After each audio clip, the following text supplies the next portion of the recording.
Hello, my name is Pastor Kris Kollar. I'm the pastor of Pleasant Valley Lutheran Church near Malabar Farm State Park and St. Paul Lutheran Church in Lucas, Ohio. Greetings. We are reading through the Bible with commentary. We are in the book of Proverbs, which is about in the middle of the Bible. We have made it all the way through all of the books before that point, just reading straight through from the beginning, including the hard parts with all the names. And I just recorded an entire psalm worth of talking and then realized that the video never started. But now it appears to have started, so we will do it again. As I said before, the start all over.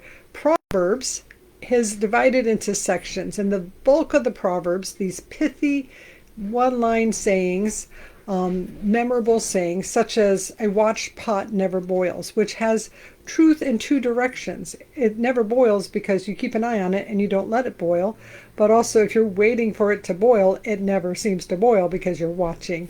That's a proverb, this pithy thing that has a lot of truth, and it often has truth in more than one direction, in more than one way.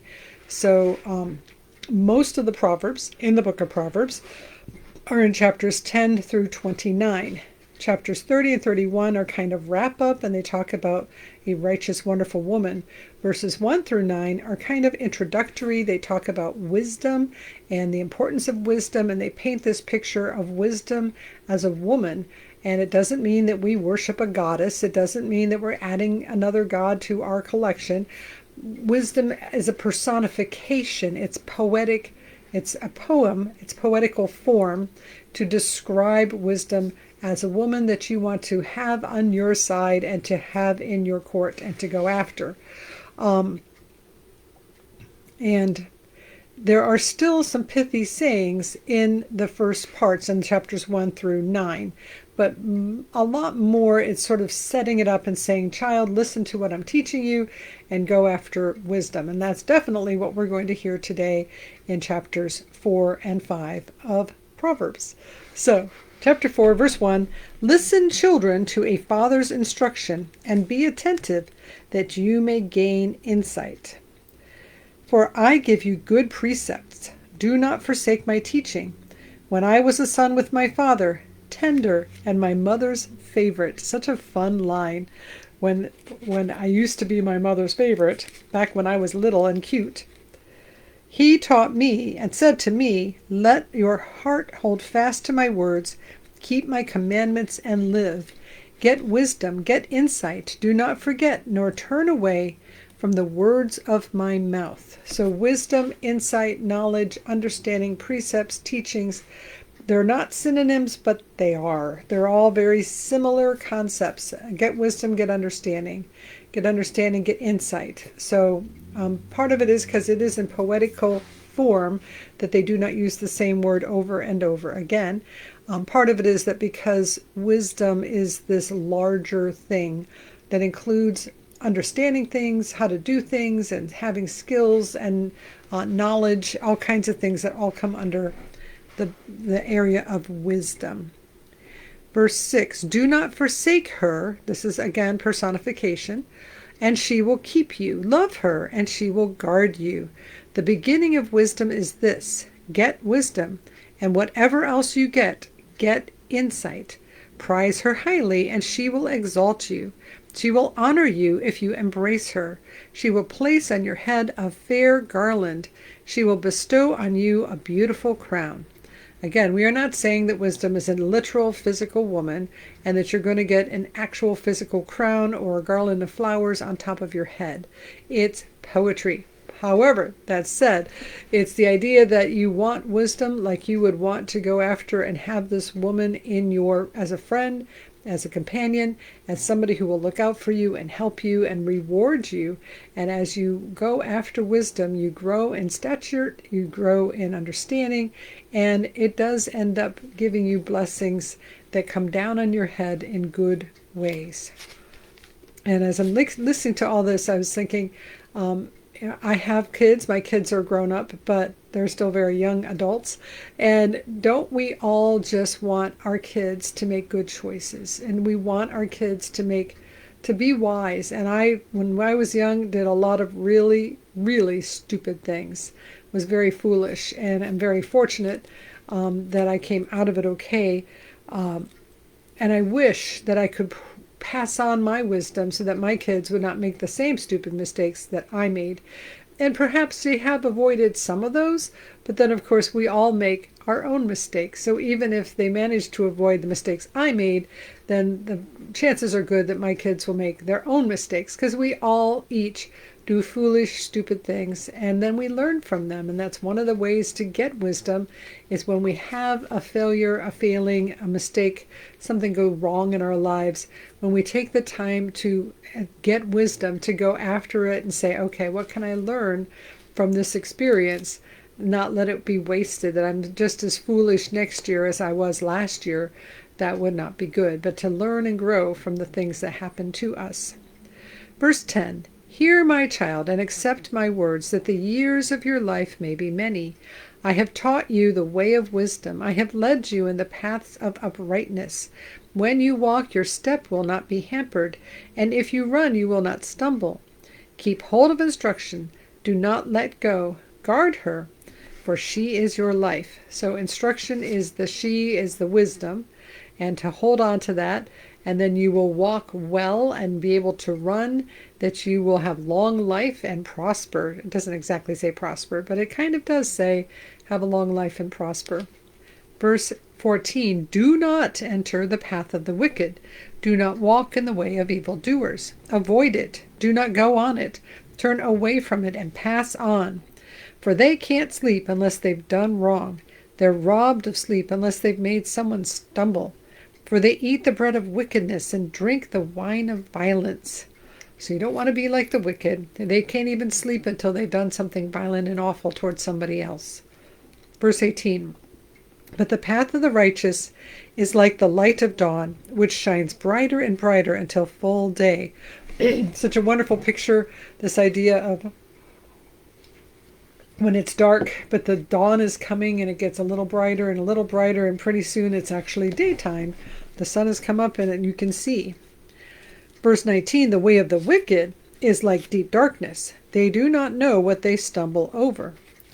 My child, be attentive to my words. Incline your ear to my sayings. Do not let them escape from your sight. Keep them within your heart, for they are life to those who find them, and healing to all their flesh. Keep your heart with all vigilance, for from it flow the springs of life. So you want to protect your heart, protect what's going on in there, choose righteousness, and then you will have life. Verse 24, put away from you crooked speech, and put devious talk far from you. Let your eyes look directly forward, and your gaze be straight before you. Keep straight the path of your feet, and all your ways will be sure. Do not swerve to the right or to the left. Turn your foot away from evil. So in Proverbs number 4, chapter 4, basically these parents, especially a father, but really probably both parents, saying to their children, make right choices, go the right way, learn from my instruction, do what is right, and you will do well. And please don't make dumb choices. And don't we all wish that for our children, that they would not make stupid choices? And of course, we all make stupid choices. But I hope that my kids learn and grow from their stupid choices and are able to get wisdom.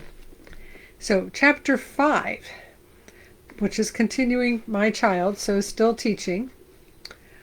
My child, be attentive to my wisdom. Incline your ear to my understanding, so that you may hold on to prudence, and your lips may guard knowledge. So you need to listen to what I'm telling you so that you are smart and prudent.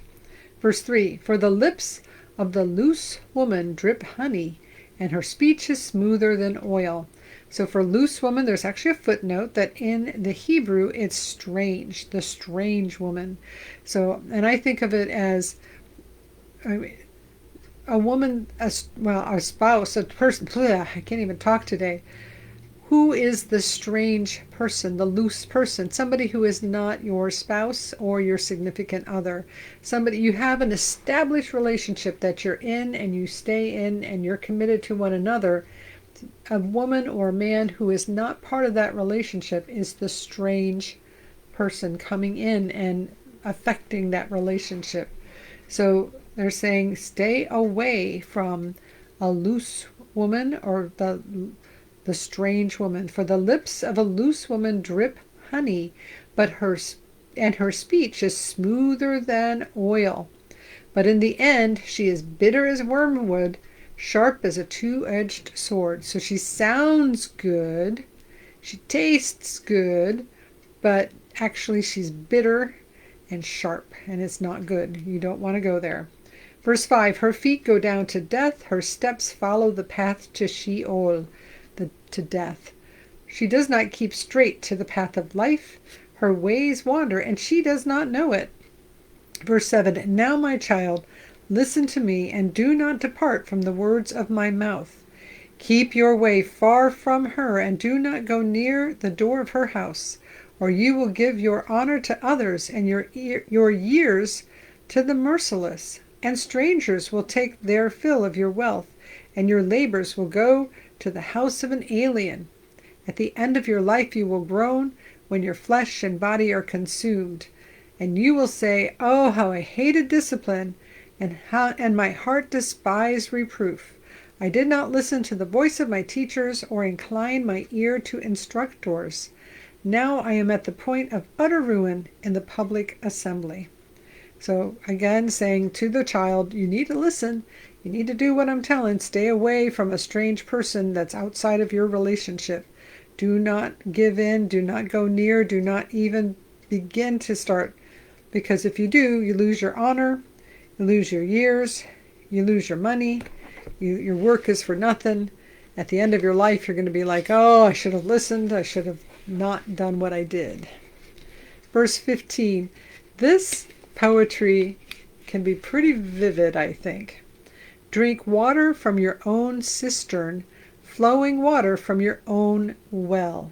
Should your springs be scattered abroad, streams of water in the streets, let them be for yourself alone, and not for sharing with strangers. So this is talking about within the relationship that you have with a husband, a wife, with a significant other, with somebody with whom you're in a committed relationship. You need to keep that relationship for just the two of you, and you need to not pollute the well, and leave the cisterns be pure. So drink water from your own cistern, flowing water from your own well. Keep within your relationship. Don't bring somebody in from outside your relationship. Don't share it with strangers. Verse 18, let your fountain be blessed, and rejoice in the wife of your youth, a lovely deer, a graceful doe. May her breasts satisfy you at all times. May you be intoxicated always by her love. Why should you be intoxicated, my son, by another woman, and embrace the bosom of an adulteress? And every time I create this video for YouTube, one of the things I have to click on is whether it's made for children. And I always say, no, it's not made for children. This is one of the cases it's definitely not made for children. And the Bible absolutely talks about sex and talks about it plenty of times, and basically is saying, why should you go after somebody else? Keep in your own relationship.